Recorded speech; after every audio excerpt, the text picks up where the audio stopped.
Herbalife ಶೇಕ್ನ ತೊಗೊಂಡ್ರೆ ನಮ್ಮ ಬಾಡಿಗೆ ಏನಾಗುತ್ತೆ ಮತ್ತು ಹರ್ಬಲೈಫ್ ಶೇಕ್ನ ತೊಗೊಳ್ಳೋದು ತಪ್ಪು, ಹರ್ಬಲೈಫ್ ಶೇಕ್ನ ತೊಗೊಂಡ್ರೆ ಸೈಡ್ ಎಫೆಕ್ಟ್ಸ್ ಬರುತ್ತೆ ಅಂತ ಯಾಕೆ ಹೇಳ್ತಾರೆ? ಇದಕ್ಕೆಲ್ಲದಕ್ಕೂ ನಾನು ನಿಮಗೆ ಒಂದು ಆನ್ಸರ್ನ ಕೊಡ್ತೀನಿ. ಫಸ್ಟ್ ಕ್ವೆಶನ್ ನನ್ನ ಕಸ್ಟಮರ್ಸ್ ಹತ್ರದಿಂದ ಬರೋದು, ಇದನ್ನು ತಗೊಂಡ್ರೆ ಏನು ಸೈಡ್ ಎಫೆಕ್ಟ್ಸ್ ಬರಲ್ಲ ತಾನೆ? ಒಂದು ಅರ್ಥ ಮಾಡ್ಕೊಳ್ಳಿ, ಇದು ಮೆಡಿಸನ್ ಅಲ್ಲ, ಫುಡ್ ಸಪ್ಲಿಮೆಂಟ್. ನೀವು ಮೆಡಿಸನ್ನ ತೊಗೊಂಡ್ರೇ ನಿಮಗೆ ಸೈಡ್ ಎಫೆಕ್ಟ್ಸ್ ಬರೋದು, ನೀವು ಊಟ ಮಾಡಿದ್ರೆ ಏನು ಸೈಡ್ ಎಫೆಕ್ಟ್ಸ್ ಬರಲ್ಲ ಅಲ್ವಾ? ಸೊ ಇದು ಹಂಗೇನೆ, ನೀವು ಮೆಡಿಸನ್ನ ತೊಗೊಂಡ್ರೆ 101% ಸೈಡ್ ಎಫೆಕ್ಟ್ ಇದ್ದೇ ಇರುತ್ತೆ. ಈವನ್ ಡಾಕ್ಟರ್ ಸಹ ಹೇಳ್ತಾರೆ ಜಾಸ್ತಿ ಮೆಡಿಸನ್ ತೊಗೋಬೇಡಿ, ಸೈಡ್ ಎಫೆಕ್ಟ್ ಆಗುತ್ತೆ ಅಂತ. ಅದಕ್ಕಂತ ನಾನು ಇದರಲ್ಲಿ ಏನು ಸೈಡ್ ಎಫೆಕ್ಟ್ಸ್ ಇಲ್ಲ ಅಂತ ಹೇಳ್ತಿಲ್ಲ, ಇದೆ. ಬಟ್ ನೀವು ಕರೆಕ್ಟಾಗಿ ವೆಲ್ನೆಸ್ ಕೋಚ್ದು ಗೈಡೆನ್ಸ್ ತೊಗೊಂಡು ಫಾಲೋ ಮಾಡಿದ್ರೆ ಸೈಡ್ ಎಫೆಕ್ಟ್ಸ್ ಬರಲ್ಲ ಅಂತ ಹೇಳ್ತಾ ಇದ್ದೀನಿ. ಮತ್ತು ನಾನು ನಿಮ್ಮ ಹತ್ರ ಒಂದು ಕ್ವೆಶನ್ ಕೇಳ್ತೀನಿ, ಸೈಡ್ ಎಫೆಕ್ಟ್ಸ್ ಬರುತ್ತೆ ಅಂದರೆ ಈ ಕಂಪನಿ ಹೆಂಗೆ 45 ಇಯರ್ಸಿಂದ 95 ಕಂಟ್ರೀಸ್ನಲ್ಲಿ ರನ್ ಆಗ್ತಿದೆ ಅಂತ ಯೋಚನೆ ಮಾಡಿ ನೋಡಿ. ಫಾರ್ ಎಕ್ಸಾಂಪಲ್ ತೊಗೋಬೋದು ಅಂದರೆ, ನೀವು ಶೇಕಲ್ಲಿ ಪ್ರೋಟೀನ್ನ ಮಿಕ್ಸ್ ಮಾಡ್ತೀರಾ. ಪ್ರೋಟೀನು ಡೈಜೆಸ್ಟ್ ಆಗೋದಕ್ಕೆ ನೀವು ವಾಟರ್ ಕನ್ಸಂಪ್ಷನ್ನ ಕರೆಕ್ಟಾಗಿ ಇಟ್ಕೋಬೇಕು. ಇದು ಹರ್ಬಲೈಫ್ ಬ್ರ್ಯಾಂಡ್ಗೆ ಮಾತ್ರ ಅಲ್ಲ, ನೀವು ಯಾವುದೇ ಬ್ರ್ಯಾಂಡ್ ಪ್ರೋಟೀನ್ ತೊಗೊಂಡ್ರೂ ಹೇಳೋದೊಂದೇ, ವಾಟರ್ ಕನ್ಸಂಪ್ಷನ್ನ ಕರೆಕ್ಟಾಗಿ ಇಟ್ಕೊಳ್ಳಿ ಅಂತ. ನೀವು ನಿಮ್ಮ ವಾಟರ್ ಕನ್ಸಂಪ್ಷನ್ನ ಕರೆಕ್ಟಾಗಿ ಮೇಂಟೈನ್ ಮಾಡ್ಕೊಂಬಂದರೆ ನಿಮಗೆ ಪ್ರೋಟೀನ್ ಬೇಗ ಡೈಜೆಸ್ಟ್ ಆಗುತ್ತೆ. ನೀವು ವಾಟರ್ನ ಕನ್ಸೂಮ್ ಮಾಡದೆ ಹಂಗೆ ಇದ್ದರೆ ಕಿಡ್ನಿ ಸ್ಟೋನ್ ಫಾರ್ಮ್ ಆಗೋದಕ್ಕೆ ತುಂಬ ಚಾನ್ಸಸ್ ಇದೆ.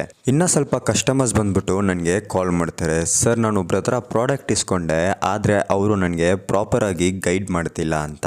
ಇನ್ನು ಸ್ವಲ್ಪ ಜನ ಪ್ರಾಡಕ್ಟ್ನ ಆನ್ಲೈನಲ್ಲಿ ಪರ್ಚೇಸ್ ಮಾಡ್ತೀರಾ ಆ್ಯಂಡ್ ಒಂದು ವೆಲ್ನೆಸ್ ಕೋಚ್ನ ಹುಡುಕ್ತಾ ಇರ್ತೀರಾ. ಇನ್ನು ಸ್ವಲ್ಪ ವೆಲ್ನೆಸ್ ಕೋಚ್ ಏನು ಮಾಡ್ತಾರೆ ಅಂದರೆ 2 days 3 days ಗೈಡ್ ಮಾಡ್ತಾರೆ, ಅದಾದಮೇಲೆ ಸುಮ್ಮನಾಗಿ ಹೋಗ್ತಾರೆ. ಅವರೆಲ್ಲ ವೆಲ್ನೆಸ್ ಕೋಚ್ ಆಗಿ ಇರೋದಕ್ಕೆ ಅನ್ಫಿಟ್. ಬಿಕಾಸ್ ಒಂದು ವೆಲ್ನೆಸ್ ಕೋಚ್ದು ಕೆಲಸ ಏನಂದರೆ ಅವ್ರ ಹತ್ರ ಇರೋ ಕಸ್ಟಮರ್ಸ್ನ ಮೇಂಟೈನ್ ಮಾಡಿಕೊಂಡು ಅವರಿಗೆ ಏನೇನು ನಡೀತಿದೆ ಡೇ ಟು ಡೇ ಅಪ್ಡೇಟ್ ಮಾಡ್ತಾ ಇರಬೇಕು, ಮತ್ತು ನೆಕ್ಸ್ಟ್ ಏನು ಮಾಡಬೇಕು ಅಂತಲೂ ಅಪ್ಡೇಟ್ ಮಾಡ್ತಾ ಇರಬೇಕು. ಬ್ಯಾಂಗ್ಳೂರಲ್ಲಿ ನಾನು ನೋಟಿಸ್ ಮಾಡ್ತಾ ಇದ್ದೀನಿ, ನಾನು ಹೋಗ್ಬಿಟ್ಟು ಈ ಥರ ಹರ್ಬಲ್ ಲೈಫಲ್ಲಿ ಇದ್ದೀನಿ ಅಂತ ಹೇಳಿದ್ರೆ ಅವರು ಹೇಳೋದೊಂದೇ ಮಾತು, ಇದನ್ನೆಲ್ಲ ತಗೋಬೇಡ, ಯಾಕೆ ಸುಮ್ಮನೆ ನಿನ್ನ ಹೆಲ್ತ್ನ ಹಾಳು ಮಾಡ್ಕೋತೀಯ ಅಂತ. ನಾನು ನಮ್ಮ ಟೀಚರ್ಸ್ ಹತ್ರ ಹೇಳಿದಾಗ ಈವನ್ ಅವರು ಅದೇ ಹೇಳಿದ್ದು, ಹರ್ಬಲ್ ಲೈಫ್ ಪ್ರಾಡಕ್ಟ್ಸಾ ಅದೆಲ್ಲ ಯೂಸ್ ಮಾಡೋಕ್ಕೆ ಹೋಗಬೇಡ, ಸುಮ್ಮನೆ ಯಾಕೆ ಹೆಲ್ತ್ನ ಹಾಳು ಮಾಡ್ಕೋತೀಯ, ಅದನ್ನು ತೊಗೊಂಡ್ರೆ ತುಂಬ ಸೈಡ್ ಎಫೆಕ್ಟ್ಸ್ ಬರ್ತಾ ಇದೆ ಅಂತ.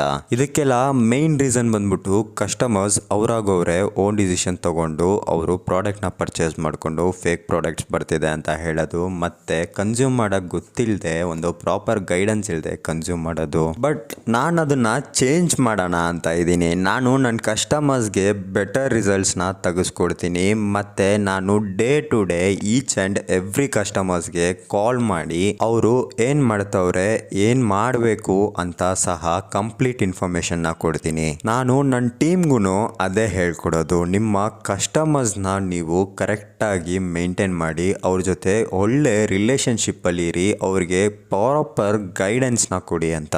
ಬಿಕಾಸ್ ನಮಗೆ ನಮ್ಮ ಕಸ್ಟಮರ್ಸ್ದು ರಿಸಲ್ಟ್ ಮ್ಯಾಟರ್ಸ್ ಆಗುತ್ತೆ. ನಾನು ನಿಮಗೆ ಹೇಳೋದಿಷ್ಟೇ, ನಿಮಗೆ ವೆಯ್ಟ್ ಗೇನ್ ಅಥವಾ weight loss, thyroid, sugar, back pain, knee pain, joint pain, ಯಾವುದೇ ಪ್ರಾಬ್ಲಮ್ ಇರಲಿ ನನ್ನನ್ನು ಕಾಂಟ್ಯಾಕ್ಟ್ ಮಾಡಿ. ನಾನು ನಿಮಗೆ ಪ್ರಾಪರಾದ ಒಂದು ಗೈಡೆನ್ಸ್ನ ಕೊಟ್ಟು ನಿಮ್ಮ ಲೈಫ್ ಸ್ಟೈಲ್ನ ಚೇಂಜ್ ಮಾಡಿಕೊಡ್ತೀನಿ. Thank you for watching guys, have a nice day.